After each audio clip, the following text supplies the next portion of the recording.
Hello students, आज हम लोग जो है पीसेट का जो 8th क्लास का हमारा होता है उसका एक पेपर देखेंगे। फिजिक्स सेक्शन का हम डिस्कस करेंगे, ठीक है ना। बहुत बेसिक है, एनसीईआरटी बेस्ड क्वेश्चंस होते हैं और एकदम बेसिक लेवल पे आप अच्छे से करेंगे तो ये इजीली हो जाएगा, ठीक है ना। तो एक एक करके देखते हैं पीसेट के जो फिजिक्स का पेपर है कैसा लेवल होता है, क्या होता है और किस तरीके से आएगा। जैसे सबसे पहला हमारा है question, pressure is inversely proportional to. आपको पता है कि प्रेशर किसके इन्वर्सली प्रोपोर्शनल होता है। तो जैसे आप जानते हैं कि जो प्रेशर होता है P बराबर वो कितना होता है, फोर्स अपॉन एरिया, ठीक है ना। तो अगर आप देखेंगे यहाँ पे तो P directly proportional to F है, बट इन्वर्सली प्रोपोर्शनल टू क्या है हमारा, एरिया है 1/A, ठीक है ना। तो आपसे बोला गया है कि pressure is inversely proportional to, तो हमारा कौन सा आंसर करेक्ट आएगा, सी ऑप्शन करेक्ट आएगा, हमारा पहले का सरफेस एरिया, ठीक है ना। बहुत बेसिक लेवल पे होता है, इतना ज़्यादा नहीं आपको सोचना है, ठीक है ना। थोड़ा ध्यान देंगे तो बहुत इजीली हो जाएगा। दूसरा, as we climb up the mountain the atmospheric pressure, ध्यान रखना जो एटमॉस्फेरिक प्रेशर हमारा है, जनरली आपको पता है कि हमारे एटमॉस्फेयर में एयर है, ठीक ना। एयर की कुछ ना कुछ डेंसिटी होती है और आप जानते हैं जैसे लिक्विड में आपने पढ़ा होगा फ्लूइड मैकेनिक्स में कि जैसे जैसे वाटर में नीचे जाते हैं वैसे वैसे क्या होता है, प्रेशर बढ़ता जाता है, ऊपर आने प्रेशर क्या होगा, कम होगा। सेम टू सेम ऐसे यहाँ पर भी कि जैसे जैसे आप, क्योंकि डेंसिटी एयर की कुछ ना कुछ होती है, जैसे जैसे आप ऊपर जाएंगे या ऊपर से अगर नीचे आएंगे तो प्रेशर क्या होगा, इंक्रीज करेगा, बट नीचे से ऊपर जाएंगे तो प्रेशर क्या करेगा, डिक्रीज करेगा, ठीक है ना। तो उसमें ही बोला गया as we climb up the mountains the atmospheric pressure, वहां पे क्या होता है आपका, डिक्रीज करता है। तो सेकंड का कौन सा करेक्ट हो जाएगा, हमारा ए ऑप्शन करेक्ट हो जाएगा, ठीक है ना। और एक बात, जैसे आपने देखा हो कई बार जब आप हाई पासेस पे जाते हैं माउंटेन्स पे, उसमें देखो ब्रीदिंग प्रॉब्लम भी है कि ऑक्सीजन लेवल भी कम हो जाता है क्योंकि वहाँ पे लो डेंसिटी हो जाता है एकदम, ठीक ना। एयर प्रेशर एकदम कम होता है, जैसे एयर जो आपके ईयर जो है वो भी मतलब वो हो जाते हैं, ठीक है ना, पेन करने लग जाते हैं। चलिए तीसरा क्वेश्चन की बात करते हैं।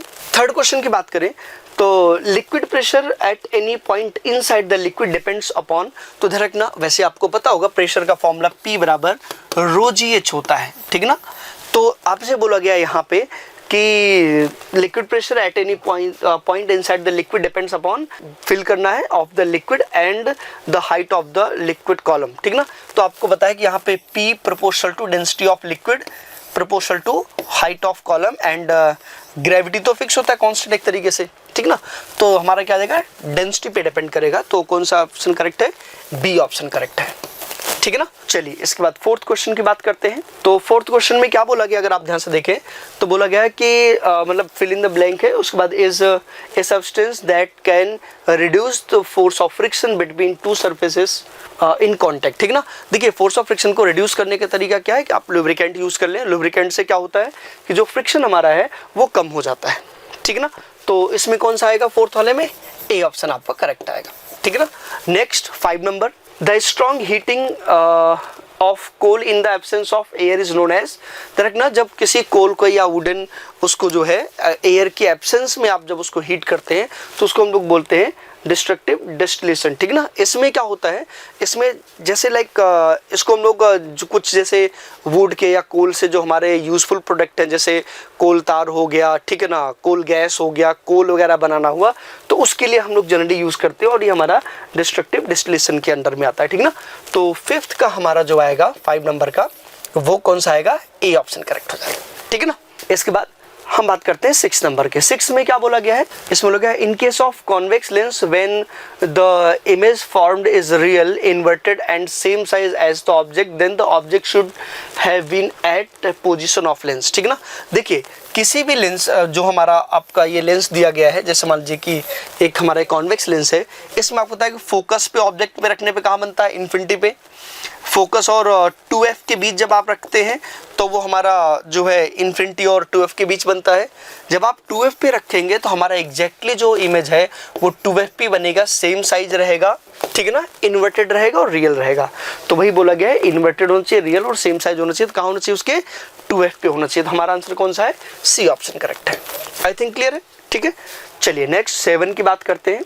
7 में क्या बोला गया है, the distance of the object from the plane mirror is 1.5 centimetre, what will be the total distance between the object and its image। ध्यान रखना प्लेन मिरर की एक प्रॉपर्टी होती है, आपको पता होगा कि जितने डिस्टेंस पे हम ऑब्जेक्ट को प्लेस करते हैं, जितने डिस्टेंस पे हम किसको प्लेस करते हैं, किसी ऑब्जेक्ट को प्लेस करते हैं, ऑब्जेक्ट को उतने ही डिस्टेंस पे, जैसे इन्होंने बोला गया है कि 1.5 सेंटीमीटर है, कोई बात नहीं, ठीक है ना। और इसके बाद बोला है कि इमेज कहाँ बनेगा, तो ध्यान रखना है जितने डिस्टेंस पे ऑब्जेक्ट प्लेस किया आपने उतने ही डिस्टेंस पे दूसरी साइड में हमारा क्या बनेगा, इमेज बनेगा। यहाँ पे ये इमेज बन जाएगा। तो सोचो 1.5 ये, तो 1.5 ये बन जाएगा, तो टोटल डिस्टेंस हमारा कितना बनेगा, हो जाएगा 3 सेंटीमीटर। तो कौन सा करेक्ट है हमारा, बी ऑप्शन करेक्ट है, 7 का बी। आई थिंक क्लियर होगा, ठीक है। चलिए नेक्स्ट बात करते हैं। 8th आपका है, the pollutant in water can be recognised by bad taste, offensive odour, growth of aquatic weeds, all of the above. आपको पता है कि जो पॉल्यूटेंट होते हैं, अगर वाटर पॉल्यूटेड होगा तो ऑब्वियस बात है उसका टेस्ट अच्छा नहीं होगा, ठीक है। दूसरा है उसका जो स्मेल है वो भी अलग हो जाएगा, बहुत अजीब हो जाएगा। तीसरा क्या, जैसे ज़्यादा पॉल्यूटेड होता है तो उसमें कोई चीज़ आपका ग्रो नहीं करेगा, ठीक है ना, कोई भी एक्वेटिक चीज़ ग्रो नहीं करेगी। तो इसका मतलब ये हो गया all of the above, means 8th का जो है डी ऑप्शन आपका करेक्ट आएगा, ठीक है ना। चलिए क्वेश्चन नंबर 9 की बात करते हैं, ठीक है ना। तो क्वेश्चन नंबर 9 की बात करें अगर हम, तो यहाँ पे क्या है, higher the frequency greater will be the. ध्यान रखना है कि जो फ्रीक्वेंसी है, आपको पता है कि फ्रीक्वेंसी नंबर ऑफ ऑसिलेशन पर सेकंड होता है, ठीक है ना। जैसे ये है हमारा, और मान लीजिए कि कोई दूसरा ऑसिलेशन है जिसमें नंबर ऑफ फ्रीक्वेंसी ज़्यादा है, ऐसे करके, ठीक है ना। उतने टाइम पीरियड में मान लीजिए इसमें ज़्यादा नंबर ऑफ ऑसिलेशंस हो रहे हैं, तो ये जो है ना, इसके स्रिडनेस बहुत ज़्यादा होती है, जो कि हमारा किस क्या डिपेंड करता है, पिच पे डिपेंड करता है।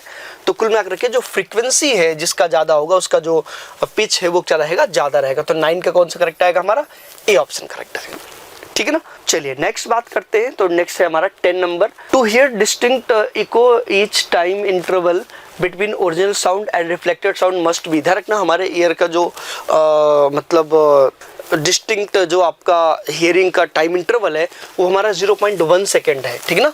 अगर जो है कोई भी साउंड 0.Δt=0.1 सेकेंड से पहले आ जाएगा तो आप उन दोनों साउंड को आइडेंटिफाई नहीं करेंगे। मतलब ये जैसे आपने प्रोड्यूस किया वो साउंड सुनाई देगा और वो साउंड जा करके रिफ्लेक्ट होके पास आएगा, तो इन दोनों का जो इंटरवल होना चाहिए वो आपका 0.1 सेकंड का होना चाहिए, तभी आप अलग अलग सुन पाएंगे, डिस्टिंक्टली सुन पाएंगे। अदरवाइज आपके साउंड में जो रिफ्लेक्ट होके आकर ये साउंड वो मिक्स हो गया, उनको आप अलग अलग आइडेंटिफाई नहीं कर पाएंगे, ठीक है ना।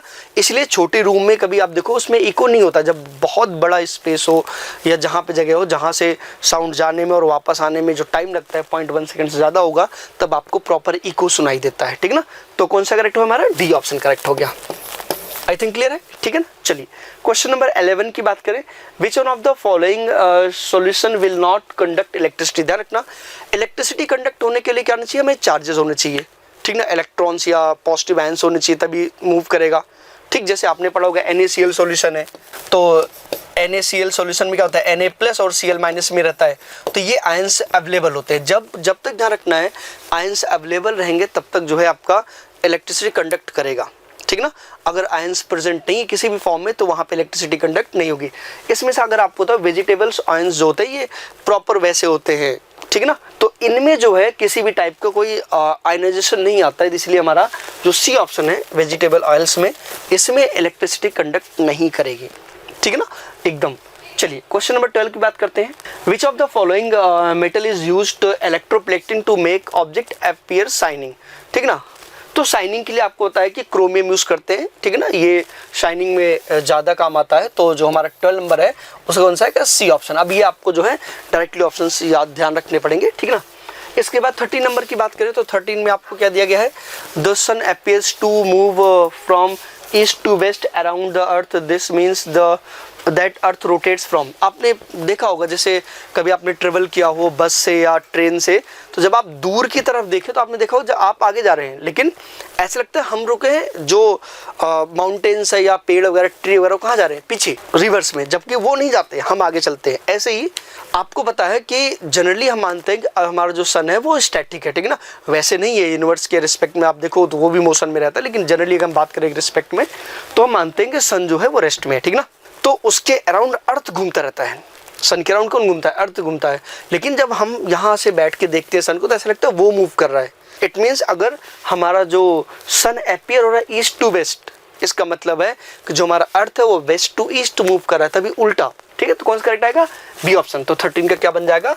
बी ऑप्शन बन जाएगा। Next 14, earthquake that occurs beneath of the ocean floor can leads to. ध्यान रखना है, कोई भी अर्थक्वेक अगर ओशन में आएगा तो ऑब्वियस बात है वहाँ वाटर है, वाटर का जो है जो उसमें क्या बोलते हैं वेव प्रोड्यूस होगा, और वो वेव जब मूव करेगा तो बाहर आने के बाद क्या बन जाएगा? सुनामी। जनरली जो है अगर अर्थक्वेक जो है ओशन के फ्लोर में आएगा तो सुनामी बनता है, ठीक ना। तो 14th का कौन सा करेक्ट आएगा? ए आ जाएगा, ठीक है ना। चलिए 15 की बात करें।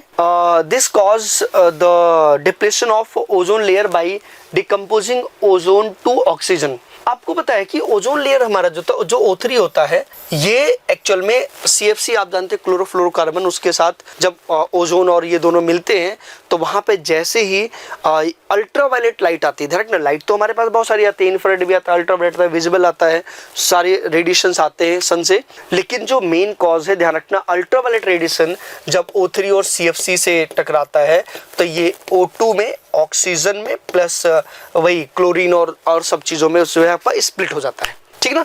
और भी कंपोनेंट है बट मेन बता रहे हैं कि ये CFC जो इस तरीके से कन्वर्ट होता है। तो मेन यहाँ पे कौन कॉज कर रहा है? यूवी रेडिएशन जो होता है वो हमारा कन्वर्ट कर देता है इन चीज़ों को। तो हमारा आंसर कौन सा करेक्ट आएगा इसमें 15 वाले में? तो 15 का आंसर क्या है? बी है, ठीक है ना। तो फिलहाल इतना ही। आई होप चीज़ें आसान है, ऐसे ही पेपर आते हैं जनरली, ठीक है ना। तो अच्छे से प्रिपेयर करें। Okay, thank you.